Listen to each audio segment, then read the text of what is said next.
Hello, my name is Carlo, and welcome to Soul Journey Stories. And who I'm interviewing is Roz Murphy, who also known as High Priestess Berries on YouTube. And her and I, we have quite a history. We go back to like how long? Like 2004, 2005, something around there. Oh, yeah, I that sounds about right. Yeah, back in college, back in the days of graphic arts printing. When Yeah, printing presses were more of a common thing. exactly. Now everything's all gone all digital and everything. So yeah, so we're interviewing Roz here and everything about her story and how on her spiritual journey. Welcome to the interview. Thank you. I'm so happy to be here. I'm excited. So the question is, what is spirituality to you?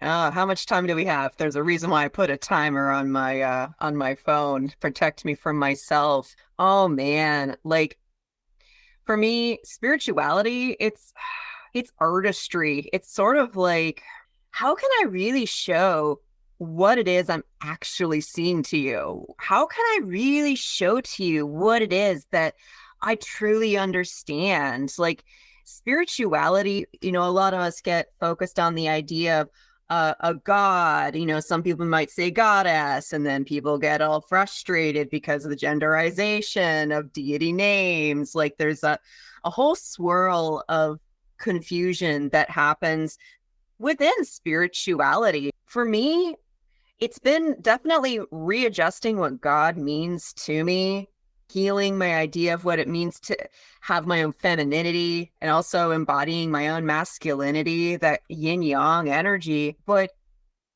I've noticed with myself, like, even when I was kind of living in my, like, I was a very devout Christian. And in many ways, I can still say I'm Christian. I'm just a little bit more heathen about it. But I just love to solve problems. I'm a graphic designer by nature. I am an artist as well.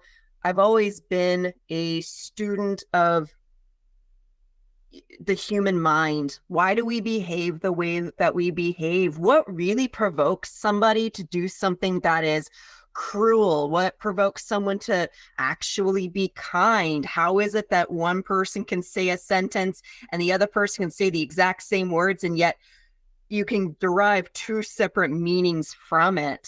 Spirituality for me is just, it's communication. It's communicating with something that we can't actually prove, and having to be so comfortable with yourself that even if nobody else believed you, that you can feel comfortable that you have knowledge that is good and that is true and that is beautiful. That just answered like just the next two questions. I'm like, wow.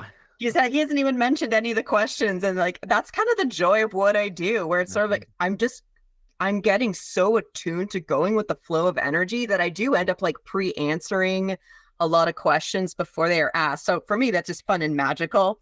It's Hmm. impressive to other people. Like I'm even Hmm. impressed. But that's the lovely thing about this technology, that because sometimes from the beginning of a sentence to the very end of a sentence, you have to speak it in faith, and having to trust that if the thought is interrupted, there's nothing wrong with you. Like I hail from the land of ADHD. I'm definitely been somebody who got diagnosed way later in life. That was brought on by a mental health crisis in the early 2020 as a result of the global pandemic. I was not doing well. I was in a very unsafe space when it came to where my mental health was at. And it's difficult for people who are neurodivergent, ADD, autism, any kind of spectrum, thinky thoughts, the neural soup, as I once heard it called. Like a lot of us have these gifts and they're very spiritual. But if we have any hurt, any harm, any trauma that's made us feel less than or stupid, or what's wrong with you, just because we lost a thought or we couldn't remember the word or we couldn't see the appropriate word, we had to come up with something else in our own internal thesaurus, and it got us into trouble. Like if there's anything that I've definitely learned within the last few years, is that everything that I thought that would have been stacked up against me when it came to how my life manifested, I've been able to turn it all around. Spirituality is pure creativity. How do you take a situation where you're at the very bottom, the lowest of the low? You become the person you were always afraid to become. You become the person that you hated, like truly, because hate is a very magnetic energy if we don't know how to detach from it. In spirituality, what is spoken is lost. And then we create art, we create even science and other kinds of technology to try and reflect these things that we hope we never forget. At this point, I often just feel like a fountain of never ending ideas. And I just hope that somebody hears something that I say and they're able to take it and run with it, you know? Yeah, so much to share, especially with your neurodivergent ADHD and the journey. Like what going from Christian to like this new age metaphysical woo-woo spirituality. Like, what was your wake up call? Like, was it like quick? Was it like sudden, or was it gradual? I would say it was gradual, and then, the very last end, it kind of escalated.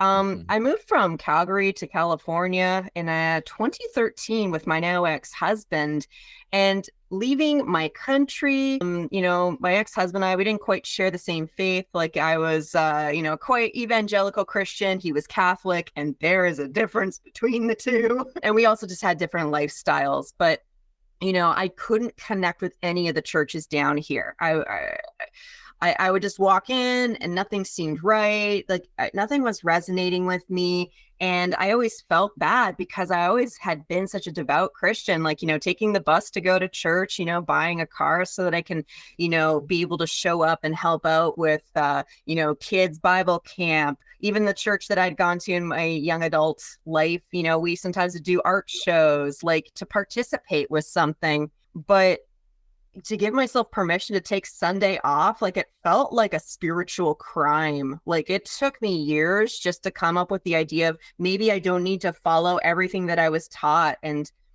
even in those first initial years of letting go and letting go of the guilt of letting go, I would think about someone I knew from Calgary and they'd be like yammering at me about something. And I was like, well, I don't want to disappoint this person, but I'm never going to see this person ever again. Like, I don't even like this person. I don't even stay in contact with them. Why are they running around my head rent free? And I had to start giving myself permission to feel okay when it comes to God. Like, cause I had to start checking. Is like, are God and I okay? Like, I know that I'm not behaving the way I'm supposed to, but I just can't because I was sick in a foreign country and, trying to run a business. There was a lot going on in my life. But I just felt this whole, no, God and I are cool. I actually think God and I are okay. Like, I felt peace with that knowing. So who is it that I'm actually hearing?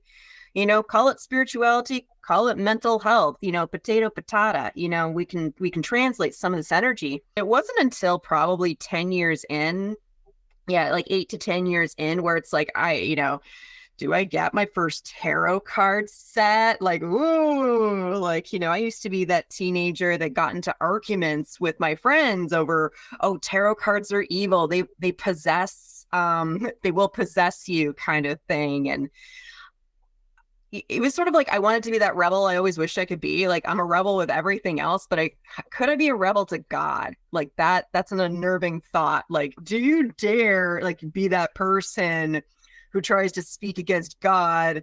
And will there be a movie about my stupidity made in the future? One of these things where it's like, what am I doing? Is this even a smart idea? When I started kind of shedding a lot of those beliefs and, I got myself into alternative lifestyles, I wanted to meet brand new people. I really wanted to reshape my view of the world.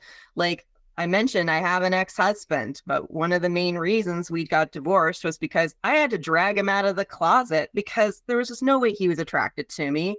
He preferred men. Moving to San Francisco Bay Area right there alone sometimes can be a bit of a tell. And it forced me to take a step back with my religious beliefs when it came to folks who are, in that LGBTQ category, because I fell in love with somebody who felt too ashamed to embrace who he was, that he accidentally lied to me. Like that says a lot. Trying to have a compassion over this person. Like, don't get me wrong, there was way more going on than just him being gay for being the reason why our marriage was not a good one. We never had a good marriage in the first place. Thankfully we're friends. We say hello to each other. We'll keep tabs. We still have that kind of, low key soulmate connection. But oh man, like when I had my mental breakdown, it was a very unusual one, and it was actually very scary. It's one of these moments where anyone, like, shout out to anybody who listens to this who's been a survivor of self-harm, because I was so unwell. And even though I wasn't reading the Bible at the time, I kept having flashbacks about the book of Revelation. And, this is the 144. I don't think I can handle this. And it was everything within my being to try and center myself, because there was a moment of choice where I could have gone one direction or gone in the other. And thankfully, like, I chose life, because I knew subconsciously, cutting and running, I'd still would have to deal with this one day in this life or the next. And finally believing there could be a life after this. That's sometimes the challenge with us trying to understand our spirituality. It started off as an act of defiance. It was also, how do I explain this one? It was also an act of love, because I started noticing the people who I befriended in California, how they were hurting. Like, they were the antithesis. They were the enemy. They were the thing that you're never supposed to be. They were the sinners, and I kind of went into this sort of Mary Magdalene kind of mode where, I wanted to be able to hold space for people who were hurting, be able to provide support to people who I called my friends, who were also traumatized, also struggling with harming themselves, also struggling with, succumbing to drug abuse and unhealthy relationships, and truly like trying to get a hold of people that if I just told them directly what was wrong, they dismissed me, they made fun of me, they mocked me and humiliated me and ridiculed me. And it's like, no, I know these guys are hurting. So a lot of like me turning everything around, I started a tarot channel on YouTube called Spiritual AF. And I wanted to create a collective of the spiritual black sheep, if you will. It's a channel where people who may have been burned by their previous belief systems, whether if that is they were raised Christian and they felt burned by it, or they were a hardcore atheist and they felt burned by that belief system as well. People who went radical, they went intense, they went searching everywhere trying to find answers, because they kept finding themselves stuck in the same karmic nonsense over and over again. And it was driving them into lack mentality. It was impacting their relationships. It was impacting their physical and their mental health. And so, we're a group of rebels, we're this, it's very offensive humor. So very sardonic. It's this lovely, edgy humor that I love to bring with my collective, because sometimes to get over ourselves, we need to have a healthy laugh. We can't mock ourselves, but laughter truly is the best medicine, because when we're faced with a very uncomfortable emotion, ADD, we're the fidgeters, like bouncing the leg everywhere and, always having to be frenetic. Like, my body is so calm compared to where it used to be. There's something about taking all of these energies and all of these lessons that I have accumulated, especially within the near term, and finding ways that I can be vulnerable with the person who I used to be, to talk about things that are unsavory. Because if we keep going through this habit of pointing things out, you need to be like this, you have to do that, don't you understand this, don't you understand that, people have been harmed by this energy. And I kind of beat around the bush with my style. It's sort of like, okay, yeah, you're faced with that person who, oh yeah, they're awful. Let's have a good laugh of how awful that energy was. But let's turn this around and try to find the medium point where you're sharing in this person's energy, or we can come back to neutral and just understand that you have two people that are hurting. They're in the same energy, and they're being magnetized either through their hatred or through their love. And how do we have a sense of humor about it? Because 99% of the time, when you're going through a lesson, a spiritual lesson, if you don't understand where that came from within yourself, you'll just be stuck blaming everyone. You'll become that person. You'll start pushing it outwards. And we can't keep doing that. Like, I've been living in the United States for 10 years. It is a very interesting place that I live in. I choose to live here. I've always known I have been called to live here. I still don't always understand why, although it has become way more abundantly clear recently why I need to be here, why I had to live two extremely different lifestyles in order to bring myself back to center. At the end of the day, I was just looking for myself. I was looking for who I actually was, but I had to live two dichotomically different lives in order to truly understand where I was. Because as much as I'd love to, I was that Christian, like, you need to, like, it has to be about this. You must be believing in that. It was just because I was surrounded with people who they also struggled with their belief. They really felt like unless everyone agreed with them, then their belief is invalid. And there needs to be a turnaround to realize that my belief systems, though they make no sense to anybody else, if I believe that I am true and good and I'm always seeking my highest purpose, my highest timeline, well, then as long as I'm learning from my mistakes, there can be no absolute wrong, but I can always learn when things don't go my way. Got it. Like, would you say you have a personal relationship with a higher power? I don't know. I haven't thought about something like that in a long time. You ask, 14-year-old Roz about, her life as a Christian, and I would say, yeah, I have a personal relationship with Jesus. And, if I want to still bring in that energy, yeah, like specifically, I'll say I have a personal relationship with Jesus. It's very different. He's a fun energy to hang around with, despite how some people may portray him. But yeah, I'd say what is personal, and it's only in the sense that I feel personalized to the divine. It's sort of like I needed to customize my own experience with spirituality. That was something I was taught. No, you don't customize your spirituality. Like, you can't make it a salad bar. And when you're in a low vibration, when you're struggling with sin, when you're struggling with this and that, it's actually not bad advice. But as you are able to release those karmas, release those negative vibrations. And if you don't understand what I'm saying with that, like your lizard brain heals. That's overcoming post-traumatic stress disorder, PTSD. Like our bodies are just releasing things that it accidentally picked up along the way. And now that I've been able to find myself and feel okay with customizing my experience with the divine, it feels personable. It's not like I'm the perfect, picture for everybody to look at when it comes to how do you connect with your divine self. But I'd like to think that my flavor is unique enough and it reaches a very specific group of people who tend to be prone to anger, prone to depression, prone to severe frustration. And there's just certain ways that we can speak to each other that we know it is still loving and be able to use that truth fulfilled angel Michael energy. Wow, that's interesting. It's interesting how, we grew up, like you said, it's like you can't customize your spirituality. This is how it is, this is how it goes, this is the way it is. And yeah, and it's like then the realization, yeah, it's like you can create like your personal relationship however you want. Everybody has their own unique spiritual journey. Really, it's like no two snowflakes are alike. Maybe similar, but they're distinct and they're very unique. Spirituality and the way that you describe it, like there's always a healthy way to look at every situation, right? Because there's totally somebody who might be a little bit irked hearing about, like, no, you're supposed to have it scripted. It is supposed to be stabilized and like this. And whoever you are, you're right. It is appropriate for you to have that. That makes a lot of sense.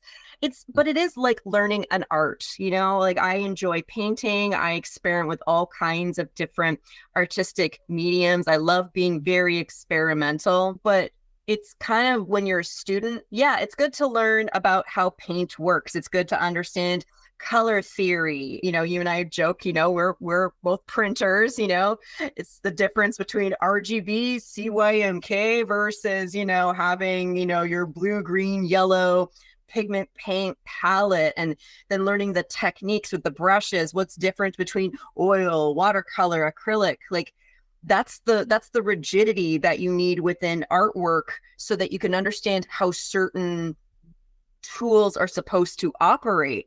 But there comes a point where, and it's always that personal decision where you take the training wheels off. Like, it's like, ooh, I'm gonna be defiant here for a second. I know that flower is orange, but I'm painting it purple. Like, defiance can be all kinds of different little places. Like, are you making happy flowers? Are you making sad flowers? Do you prefer them, being perfect and aesthetically pleasing? Do you prefer them to be dead, rotting, and decaying?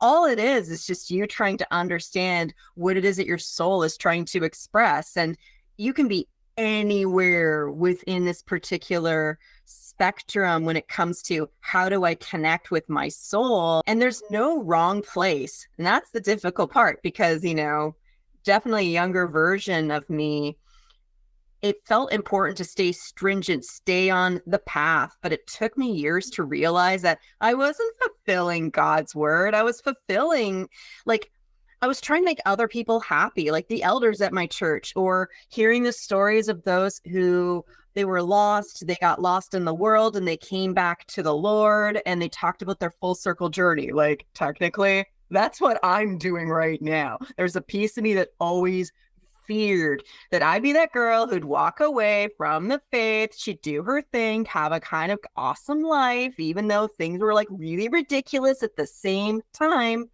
and then come back and, tell about my story. And it took me years to realize a lot of these people who've walked away from the faith and they came back and they talked about their journey. But the reason why they were stuck in their ways is, and it always broke my heart. And it took me years to finally see how much shame these people were feeling.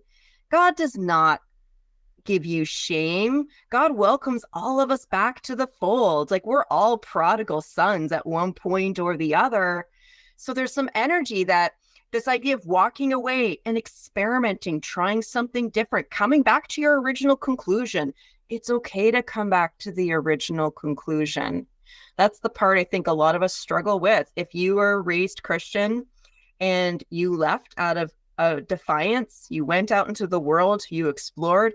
If you come back full circle without the shame, with realizing, okay, now I understand exactly what it is that I am looking for, then you become a teacher. You elevate, you escalate your ability to tap into your spiritual gifts. But I watched so many people when I was younger, they do the loop, they come back, and it would be the apology tour rather than looping and coming back and having it being the song of victory. And for me, it's actually kind of cool doing this interview because it is a song of victory, being able to come full circle. At the end of the day, I was able to find me. Like, I was looking for myself in all of it. Wow, it's like quite the journey. It's like you had some difficulties, you had some struggles, and yeah, it's like, you it's very interesting what you just shared there. It's like a full circle. Like, I've been through similar myself. It's like, I grew raised Catholic, and then I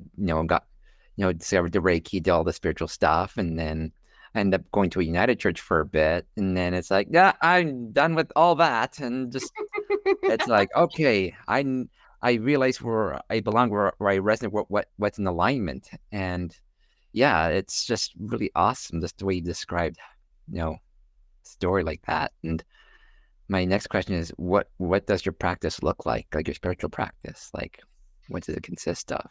Organized chaos. I always have the intention that all things that I put out into the universe in order to manifest, may I always use my powers for good and or chaos. Like, there's nothing wrong with adding, a little bit of the unknown into our reality, although that is a very scary thing for some people when they are in a mental health dysregulation.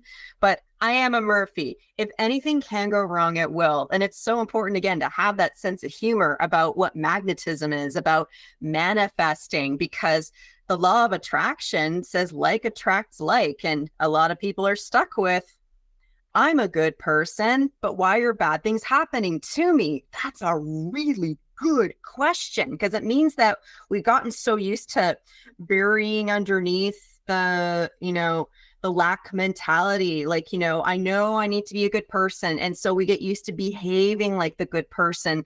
And it's thankfully, like, we're going to be having more tools readily available. Like, whether if you go to a Christian church, whether if you are Muslim, whether if you fly from the temple of the flying spaghetti monster, like, more tools are becoming available in the science, arts, and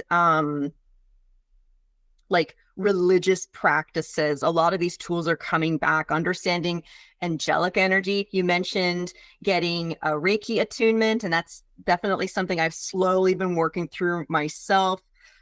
Hearing more stories about how movement-based modalities, so whether it be yoga or qigong, really understanding how energy is supposed to flow, because most of us don't even realize what we're holding on to because we're so accustomed to it. And then our bodies shift, we get ill, we get headaches, and sometimes we injure ourselves by accident because our brain is kind of disconnected from our head, like our eyes go cockeyed. And because, like, if anyone's feeling that kind of energy, it's so important, because if you don't understand what it means to ground yourself, to actually feel like roots coming out of your feet, to feel into this energy, it can be very alarming. Like, I've seen a lot of people the last few years get, really nasty injuries, like broken feet, twisted shoulder, having to now use a cane because, they've been ignoring what's been going on, trying to survive, especially for the last few years.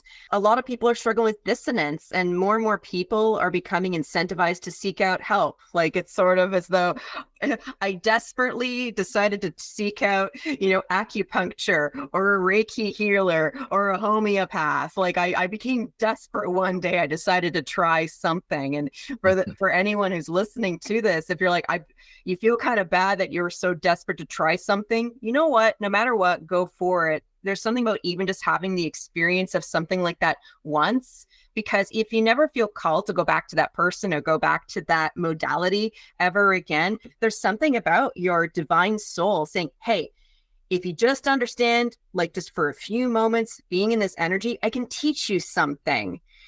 So there's so many creative ways we can start looking at our energy, but you have to learn how to trust yourself and understanding just how to ground. Because if you can't ground, you can't connect to the divine. Like, I started wearing hats only 2 years ago when I started on what I like to call the glow up. That is one nice thing when you finally start seeing what's actually going on, and you want to start radiating something, empowering through and making something of it. But I ended up, for the first time in my life, seeking out wearing hats or wearing gold, or just, almost this kind of feeling of royalty and regalness. Like, I do have 2 corgis after all. I might as well push the regality as much as I can. But I started to really value, different head coverings that a lot of religions use in their practice. And those head coverings get so much, like, they get so much crap. Like, and me having to turn back around, I never usually had an issue with head coverings, but I never appreciated it. It's almost like, says like they're so jealous. It's like, if you notice that people are weird about your head covering, people are just secretly jealous of you. It's like, take the win for what it is worth. But understanding that sacredness, that's our head. Like, I kept exposing it to the sun all the time and wondering why I kept getting heat stroke. Plus, my Irish complexion doesn't work well in Californian weather. We're incompatible. And how did your practices make you stronger?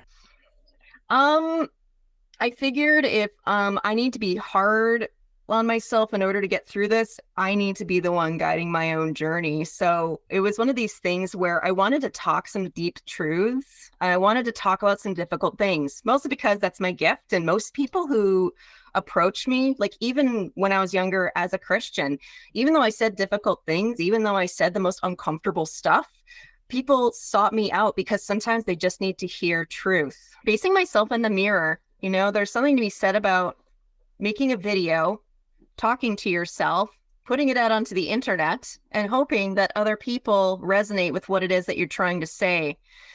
Going between being like an art director, critiquing myself when I see my likeness on the screen, the way that I have my tarot set up. It's, very much how you see right now.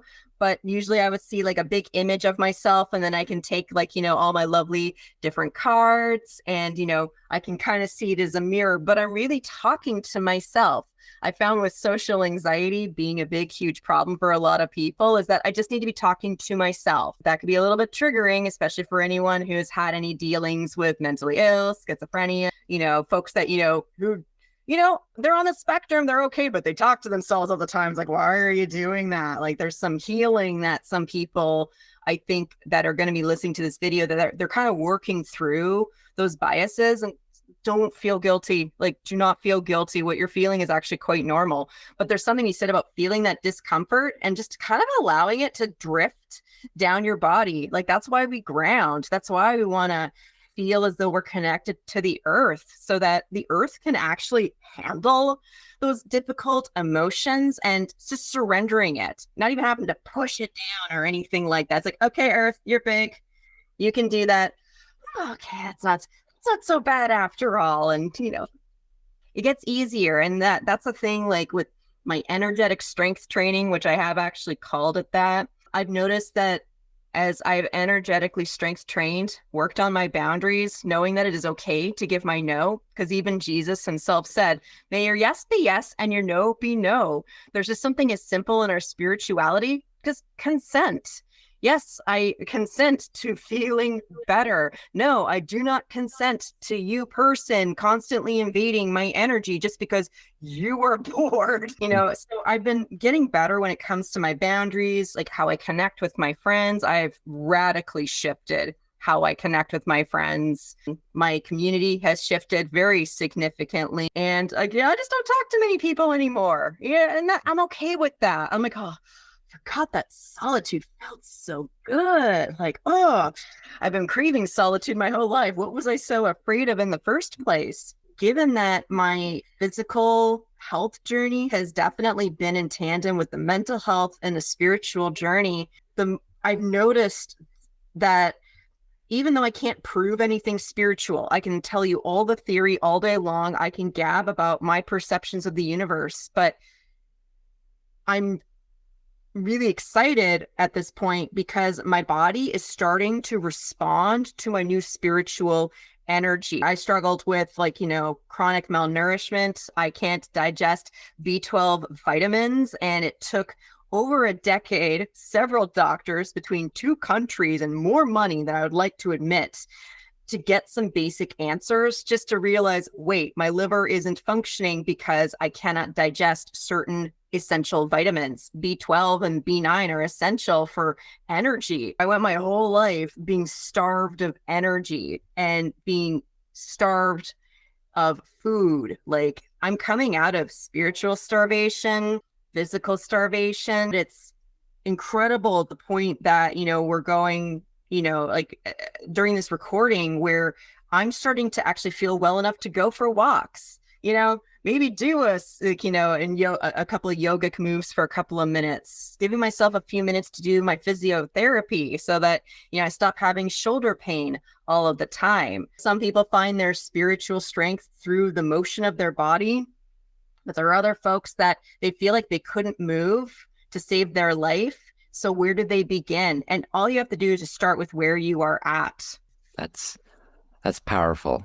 That's very powerful. Today, like there's this amazing shift, just being able to finally show my true self. And even though I'm doing like a tarot channel for a while, like the elephant in the room, like I'm mid-transition when it comes to, my oral care. I've been doing like braces for the last 3 years, and I have to get implants and all of the like, and learning how to have a sense of humor.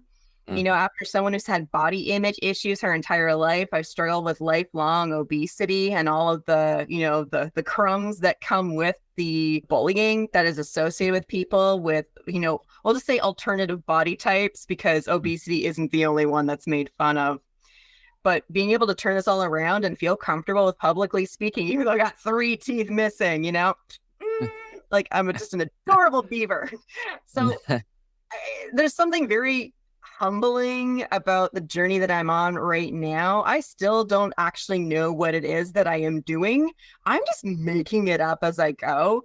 And that's okay. Everybody's making it up as they go. It's just when we feel the need to control our situations by controlling the outside world, like we're not open to that sort of energy, as opposed to I can control how I feel. Because if I can regulate myself, I can regulate myself through the storm so that, no matter what is around me, I can still flow with the energy. I can take, we can roll with the punches, as they like to say, and be able to still have everything work together for good. What were some difficulties or struggles with having spiritual life? Like, were there times when you wanted to quit? Yeah, difficulties and struggles.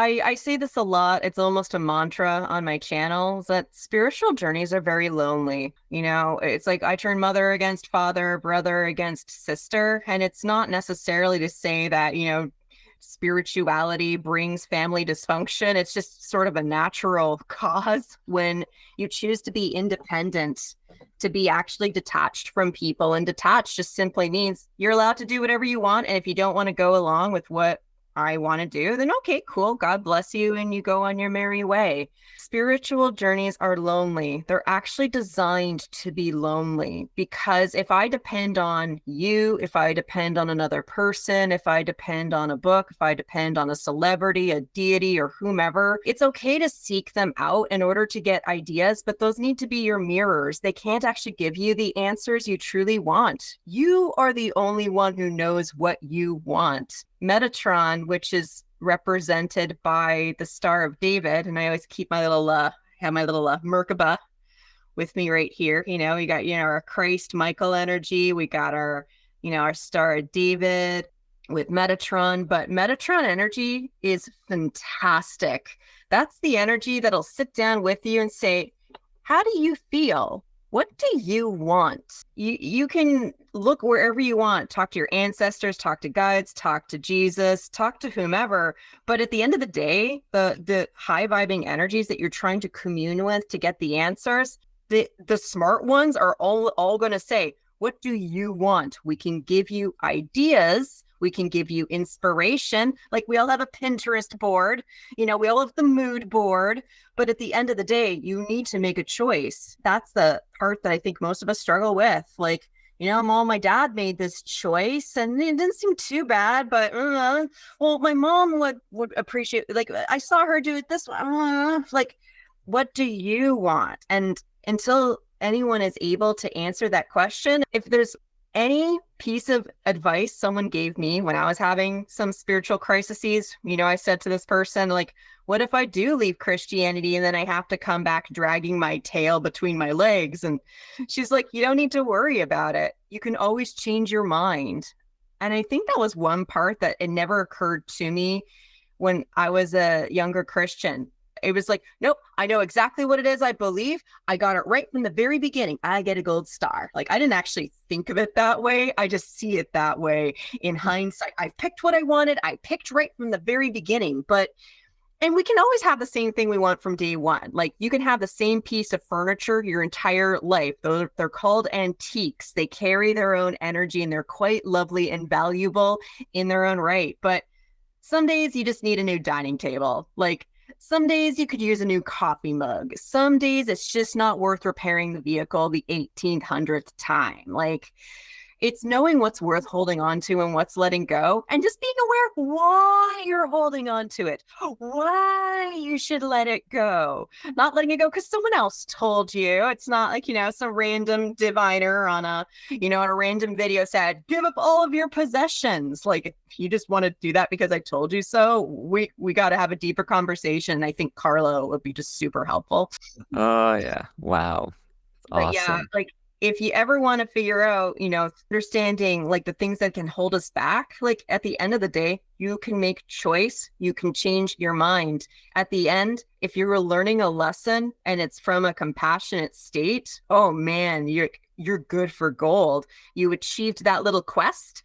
And then you can start opening yourself up to brand new quests. Like that's reality. That's the timelines. It's sort of like, okay, well, I've been, a parent, their kids go off to school, they move out, they're finally an empty nester. It's like, what? I finished the parenting quest. What's the next quest? Maybe I can do some pottery. Like when we're feeling good about ourselves, we feel like we have options, and then we feel like we can grow, and we feel like we can explore. And then all of a sudden, the things that used to bother us don't bother us anymore. If I feel good, if that is the goal, then everything else that's magnetized towards you will be good. Good. God, right? Mm-hmm. Yeah, got that. Wow, that's this has been quite the interview. Well, if you kind of enjoy my quirky sense of humor, I do highly recommend checking me out. It's on YouTube. You could also find me at rozberries.com. I got a link going on there. And if my style on the channel, like, maybe it's too spicy for you, I do actually do pre-recorded, personalized readings as well. And, they're little 45-minute stories, something that if it's kind of one of these lovely things where you got to get a download of just like 45 minutes worth of messages, and it's just wonderful knowledge that you can chew on. So if you're still not interested in checking out spirituality, I am still on Instagram. You can look at all of my artwork. It is beautiful and simple. Okay, got that. Roz, I acknowledge you for holding space on your YouTube channel, for being a contribution for those who are, seeking guidance, through the magic of tarot, and offering spiritual guidance. So I acknowledge you for that. Thank you. You're welcome. Well, that's great. Well, thank you very much, Roz, for